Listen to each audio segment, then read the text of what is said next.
What an absolutely phenomenal year we had, movie wise, that is. Everything else, but we won't get into that. I'm trying to keep this video family friendly. But yeah, this is my favorite time of the year. This is the time that I get to put a spotlight on my favorite films of the year, the ones that actually meant the most to me and blew my socks off, to say the least. I'm currently not wearing socks, but yeah, you're definitely not getting a shot of that.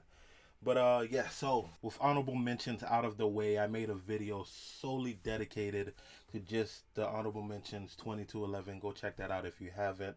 But enough talking, let's get straight into it. At the number 10 spot, I got American Fiction, one of my most recent watches. And to be honest, it's probably the realest film I've seen all year.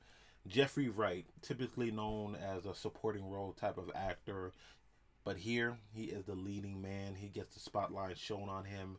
And boy, when I say he does not disappoint, he does not disappoint.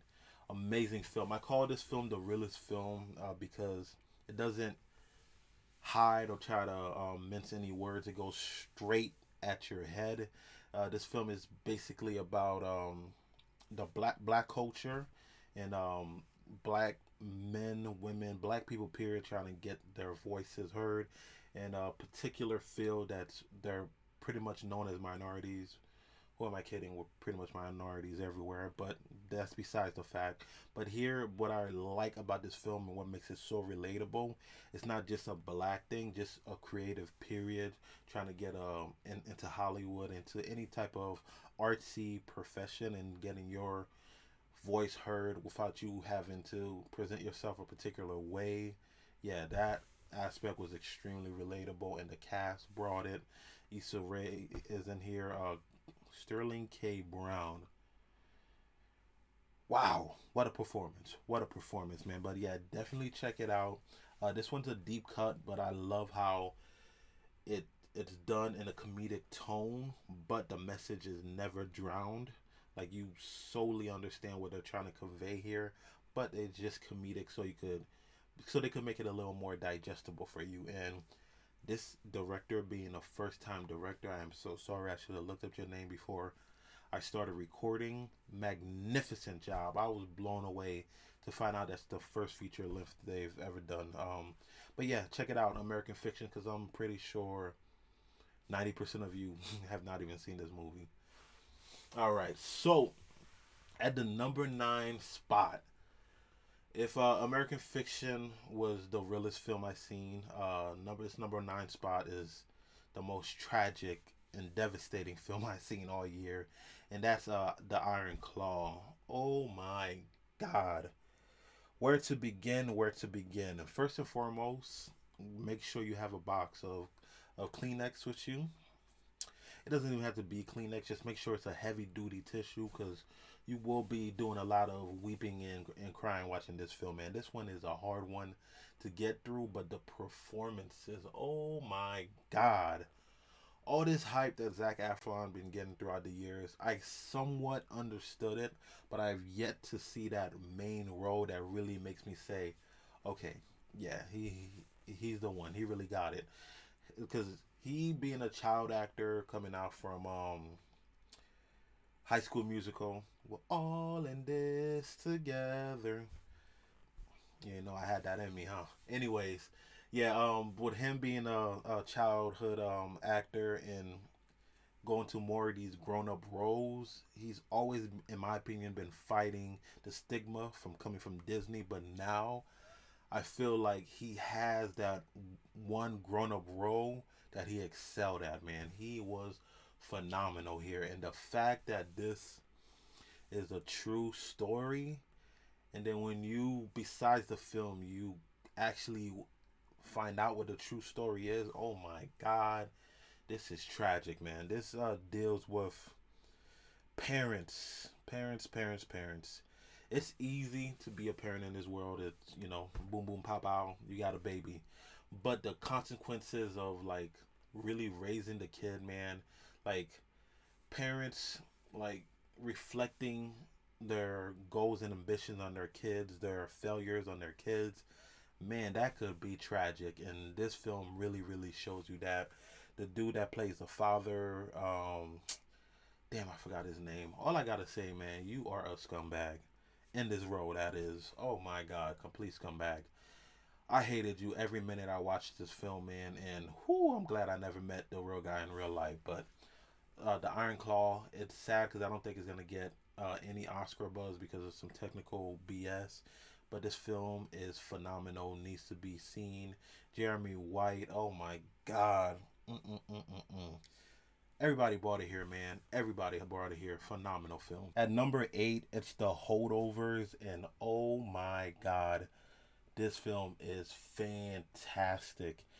It's emotional, but not tragic like the Iron Claw is. This film is a feel good, sad, loving, frustrating type film, man. Paul Giamatti, oh my goodness, book him for an Oscar nomination. This is the role of a lifetime for him, in my opinion. Him playing this, excuse my French, asshole of a teacher who throughout the film gets broken down slowly but surely, and he becomes so relatable and loving. One of my best and favorite characters of the year, and I am so shocked that his co-star Dominique Sisa, I believe his name is, this is his first role, and to be this good makes no freaking sense. Oh my god. If you see the trailers, it might not be your type of film, but I definitely say give it a watch, man. This film is so heartfelt. It's so emotional. It will make you feel good to be a human being again, man. Oh my god. This world we live in nowadays, we need a film like this. So yeah, number 8 is The Holdovers, and I'm so glad I got over this whatever I thought this film was gonna be and actually gave it a chance because wow, phenomenal. Number 7. I struggled with number 7 and number 6.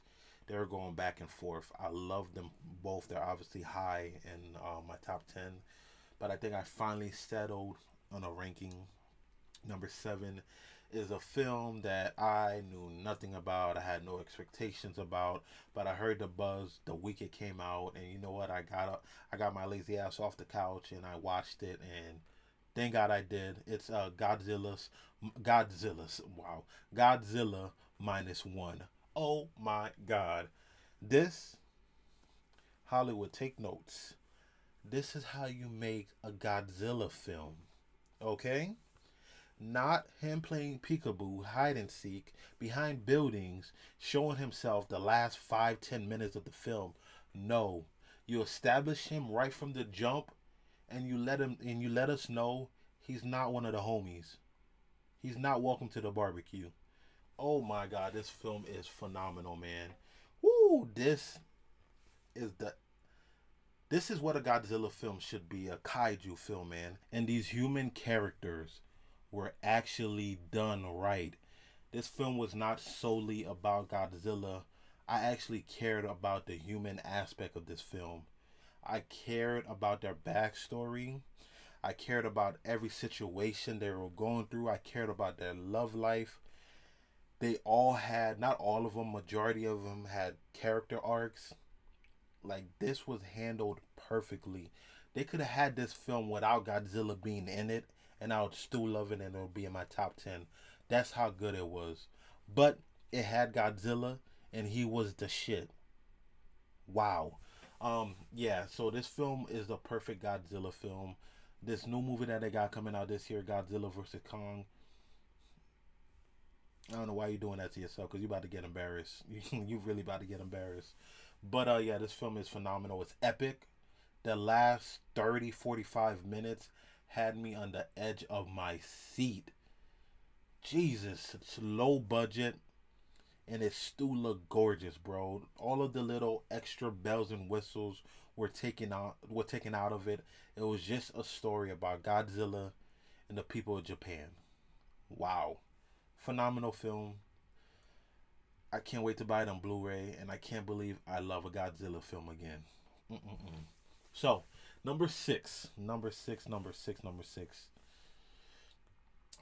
This is kind of shocking because I didn't know what to make of this film, watching the trailers and all that stuff.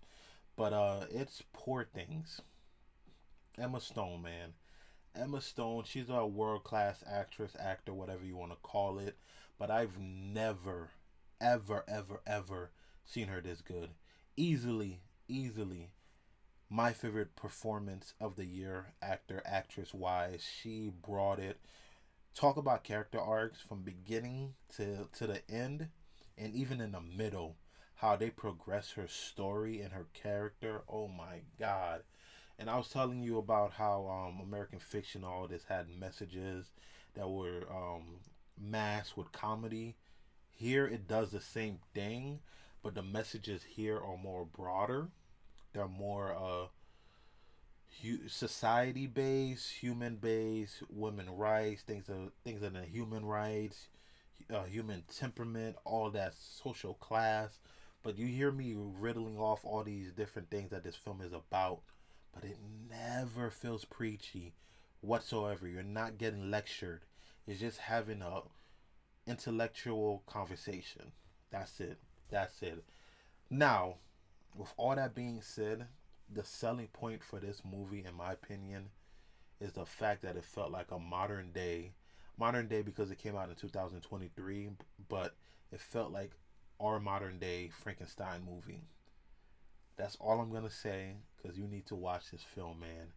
And I and I will say, make sure you're watching it in an isolated room. That's all I'm gonna say. The end. All right, top five. This is where it gets. It just the 10 to 6 were great, but 5 through 1 were out of this world. Like I said, this year was one of them years, man. I thought last year was good as far as films go. Yeah, 2023. I don't know who got y'all mad, but yeah, y'all delivered. And with that being said, probably one of the greatest films in that genre I've ever seen in my life is at number five, and that is John Wick Chapter 4. Mm, mm, mm. Where do I start? Where do I start? Where do I start? This franchise is perplexing at times because it feels like they're able to accomplish the impossible. Making one good movie is hard enough as it is. Then do two. Then try to do a trilogy.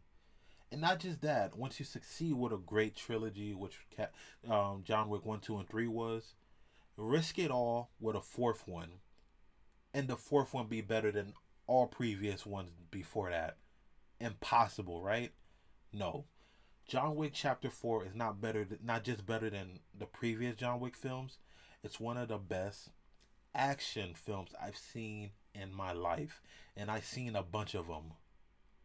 Wow, this film is phenomenal. I actually felt Baba Yaga for the first time since the first film he came out, but it was more of a revenge here. But here, you see what he's capable of in every environment, in every element. Oh my God, the action here is it's mind-boggling. I'm not even gonna try to explain it because I still months later can't comprehend what I witnessed. All I gotta say, man, this film is incredible.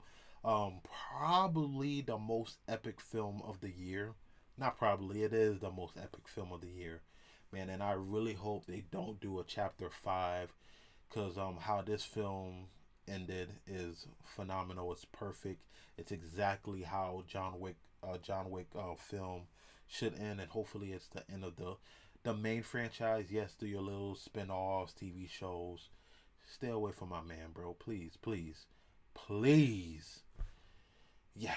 And number four. Man, talk about I was just talking about how it's hard to make one movie, and then after a first movie is that great to risk it with a second one. They did this with this one, Spider-Man Across the Multiverse. Completely speechless. This movie, oh my God, it took everything that was great in the first film and multiplied it by infinity. This is the a damn near perfect Spider-Man Miles Morales movie. I'm I'm at a loss of words, man. I am shocked at how great this film is. I'm shocked at how emotional this film is. I love the character arc of not just Miles but Gwen, because she is heavy, heavy in the sequel, man. And so somehow they were able to weave all these different Spider-Mans without it being feeling like, excuse my French, cameo porn. That's what James Gunn, the director of DC, said. That's his. He made that word up, not me. It's because a bunch of cameos. It kind of boggles down the film, but here not at all, man. It elevated the film to the 10th power. And yeah, I can't wait for part two, which is, I believe it's Beyond the Spider Verse or whatever it's called, man. Cause phenomenal, man. One of the greatest Spider-Man movies I've ever seen. One of the greatest comic book movies I've ever seen. Exceeded all my expectations. All right, so top three. We are at top three. Number three is Killers of the Flower Moon. Ah, what a year! What a year! My goats dropping, goats plural, and exceeding all expectations. Martin Scorsese. God, I love this guy and his movies, man. And here is no different. 80 plus years old and still cranking out masterpieces. Arguably his best film. There's an argument to be made. That's how good this movie is, man. Leonardo. What is there to be said about him? Like, that's world class right there, man. And he brought it in this film. Amazing, amazing film. I love the fact that Martin decided to put focus on this story, because it's a story that's been covered or buried as far as American history goes. At least I wasn't taught it in history class and things of that nature. Like, man, between this film and another film that I'll be talking a little later on, American history, man. Whoo, lordy, lordy, lordy, lordy. We are some savages, to say the least. Let me not we. They are some savages, to say the least. Because, man, this movie was gut wrenching. Gut wrenching. Wow. I like the perspective it was told. The story was hard hitting. The acting. Oh my God. Lily Gladstone. I've never seen anything she's been in before. I've honestly never even heard of her, and I know who she is now. I know. What a performance. Wow, what a performance. She had me in my feels, man. The way she was able to display the pain, the hurt, the love that her character was going through. Wow. She at times up sold Leo. Leo's great and all. He's phenomenal. He's A class, and he was A class here. But Lily was just out of this world, man. So we'll just leave it at that. But that's my number three film, ladies and gentlemen. We are down to the final two. Wow. Um, First and foremost, I gotta repeat again. Phenomenal year, and this film right here, I've heard a lot about it. It came out earlier in the year. I seen this very, very, very recently, and it's Past Lives. Wow. What to say? What to say? What to say? Talk about performances. First and foremost, this is probably my favorite story out of any film I've seen all year, and I've seen a lot of films. This is very emotional. The writing here was spectacular. This film, I can't even explain it, because it's kind of feels like an experience, man. Like you're fully engulfed in their world, in their emotions. Oh my God, I'm really enamored with this film. It's phenomenal. And like I said, the performances here, man, from Gerda Lee and Theo Yo, absolutely incredible. My favorite actor or co-actors relationship chemistry out of any film I've seen this year. I definitely felt like they were real childhood sweethearts, man. And then the adventure, the heartbreak. Oh my God, I'm. This film is phenomenal, man. The performances really reel you in. If you have a heart, you might tear up for this as well, man. It's not for everybody. I'll say that because I saw some people call this overhyped, but not to me, man. It was exquisite. I loved it, man. It's like I said, it's my favorite story of the year. It's a quick one too, under 2 hours. I don't want to say much of it because I feel like somehow this type of genre, romance drama, is not supposed to feel encapsulating like it does. Like I felt like I was part of the script, witnessing everything that was going on, man. I can't get over the acting, but Past Live is a must watch. Any given year, if it wasn't for my number one, it would be number one. This film is, I love this film. I can't wait to get it on Blu-ray, 4K. Woo! Ladies and gentlemen, it is finally here. Number one film of 2023. It should be a no-brainer. If you know me, you know what the number one film for me is. And enough suspense. Let's get straight to it. Ant-Man and the Wasp: Quantumania.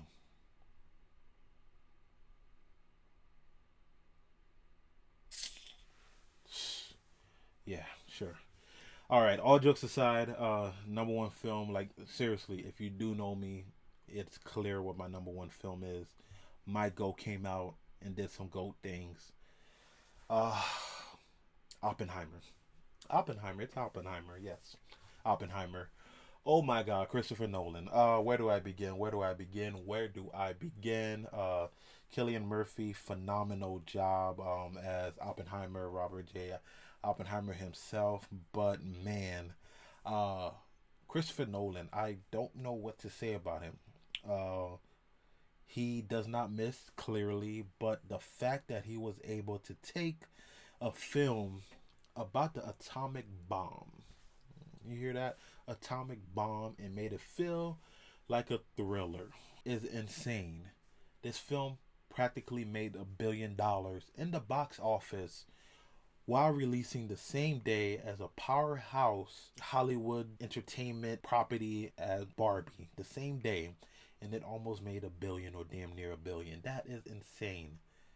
This movie is spectacular. Arguably his best film. I say arguably because I'm biased and I don't want to admit it's his best film, even though it probably is his best film. I am blown away. This film had me on the edge of my seat just off dialogue alone. There's no action. There's nobody in tights and capes jumping around building talking about where is he? No, there's no Christian Bell. What? Bro, what are you talking about, man? Bro, I'm out, man. Tripping. This film is amazing. It's okay. I'm sorry about that. I think I should delete that before I release that because that was a little too much. Anyways, yeah, Oppenheimer, man.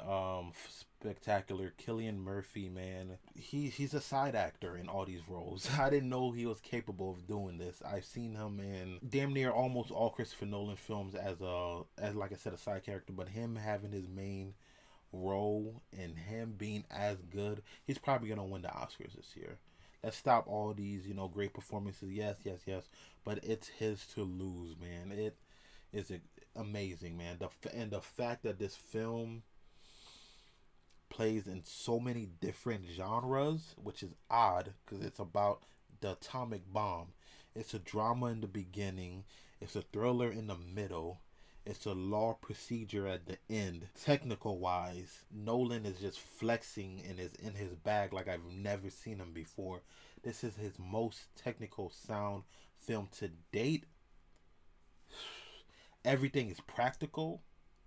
You made an atomic bomb practical. in Hollywood where taking a shit they use CGI. This is crazy. Absolute crazy.